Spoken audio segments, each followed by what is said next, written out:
Hey guys, if you're looking at this video, then either A, Meredith and I are unavailable because we're in the hospital with a adorable little baby boy, or we are at home with a adorable little baby boy who is probably keeping us up. So I'm recording this video ahead of time just so you guys will have it, so that we can wrap up this series that we've been doing where we've been going through Ecclesiastes. You know, with the title of this thing, I called it Hipster Theology, and really what I kept thinking about was how, you know, the kind of the stereotypical hipster, you know, kind of saying, well, I was doing such and such before it was cool. Well, I was already doing this. I was already doing that. Well, when I think about life and I think about people today trying to find meaning in life and people trying to understand what their role is in life and people trying to navigate the different wants and desires and temptations of life, I look at that and I go, none of this is anything new. I mean, the Bible was doing it before it was cool, right? So much of what we've been seeing in the book of Ecclesiastes is that there aren't really that many things that we experience today that aren't fundamentally at like a human nature level all that different than what we see Solomon talking about, you know, a couple thousand years ago. I mean, it's kind of phenomenal when you think about it, but it also kind of shows that God created our minds to work a certain way. You know, one of the things that we read here in Ecclesiastes is that God has placed eternity in our hearts. He has placed some common seeds inside of all of our minds and also inside of all of our hearts where we crave and desire certain things. So as we've been going through the book of Ecclesiastes, we've been talking a lot about things that may seem like they're kind of futile pursuits, things that aren't really worth sinking all of our time and effort into.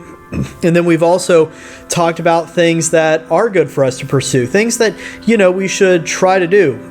Not necessarily doing one thing or the other too extreme, but, you know, trying to find some happy medium, trying to not get too wrapped up in being this or being that, but instead trying to identify where does God want me to be and what does God want me to do in the place that I find myself in right now. Well, as we close out Ecclesiastes, we reach chapter 11, which to me is such an awesome chapter because it goes through and it actually just starts rattling off things that are good to do in life.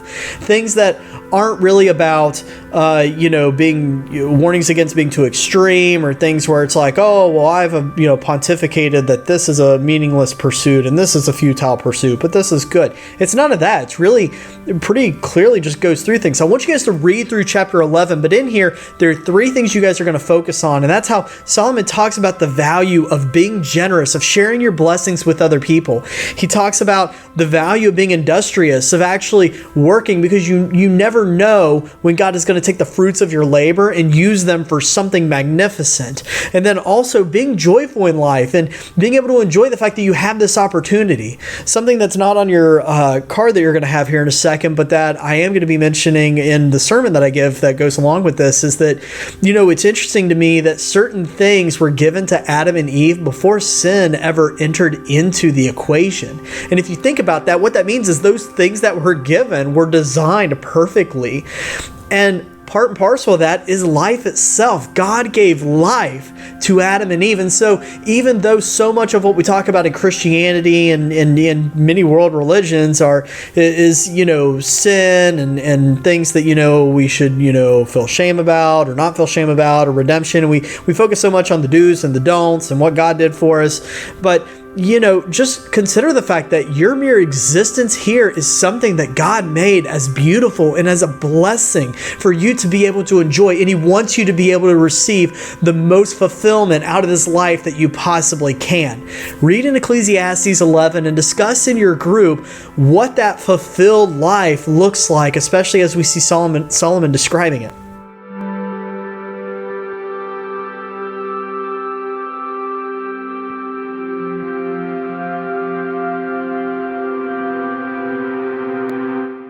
It can be beautiful reading Ecclesiastes just because of the poetic way in which Solomon wrote it and the way that a lot of the scribes and translators over the years have done a really good job of kind of bringing it into English that we might understand. But that means sometimes it can be a little bit difficult kind of reading into it, of trying to do the interpretation of saying what it is Solomon means by a certain metaphor. But the one thing that we can see through there is that life is a beautiful thing. Life is amazing, and it's something that, once again, God has given to us so that we could enjoy it, so that it can be a blessing that we could find some kind of joy in. Not because of what we're going to make out of it, but because of what we can see through God. And that's where we get to kind of the final thing in Ecclesiastes. And I know usually we have 3 discussion breaks, but we'll just have 2 this week. Well, here at the very end of Ecclesiastes, we see Solomon seeming to answer the eternal question, which is, what is the meaning of life? What an ambitious thing for Solomon to try to take on. But if anybody could answer it, it would be Solomon. And basically what it comes down to is what we see in Ecclesiastes 12, 13 through 14. And that's what you guys will read together. But what I want you guys to kind of get out of this is how he encourages a perspective that's different than the world.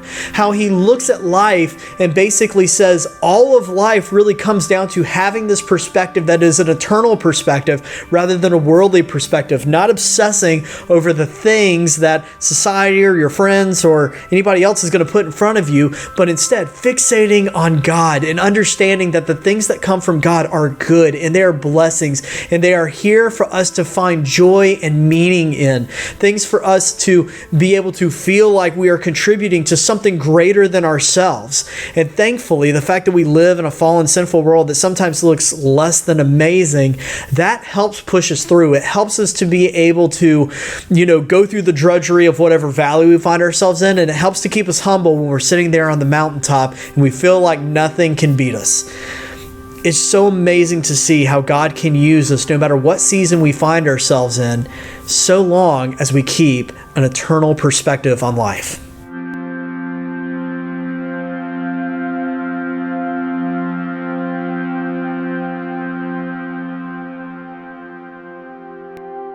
I started out this series by talking about how I read Ecclesiastes, and it shaped so much personally of what I believe about God and the nature of God, his relationship with us. And I think one of the reasons why I wanted to share this with every single one of you, all of you who are sitting there at a home, all the people who are sitting looking at this online, people who are going to be in the hub, is because my prayer for each and every single person that's associated with this church and any other church is that we would learn to see life with a different lens, that we wouldn't see life as just a series of highs and lows and things to just kind of shuffle through until one day we can finally get to the end and then that's it.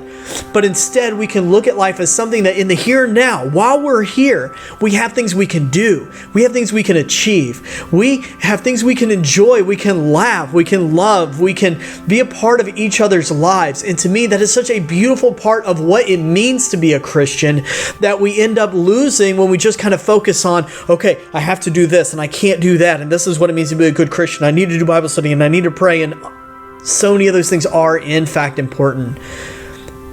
But pushing all those things to the side for just one moment and kind of stepping back for a second, it's important for us to understand that fundamentally the reason why we are here is because God is a glorious and a gracious God, and he has blessed us with this opportunity to be a part of each other's lives.